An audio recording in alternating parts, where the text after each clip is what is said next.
We all know the 1932 The Mummy for its terrifying curses and ancient mystery.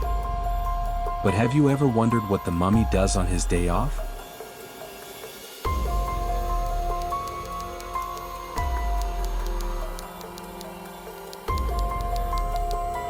Today, we're putting a hilarious spin on horror. I'm introducing under-wrapped shipping, where the bandages are fresh, but the delivery is guaranteed to arrive eventually.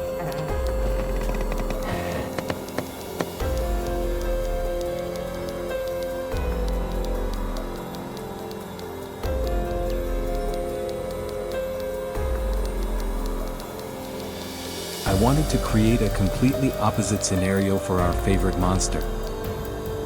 Instead of chasing explorers, he's just trying to handle your fragile packages without accidentally leaving ancient dust on your items.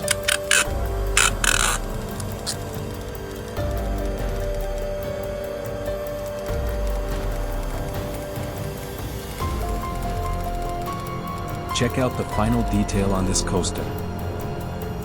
Would you trust this guy with your international shipping? Let me know in the comments. And don't forget to subscribe for more off-the-wall laser projects.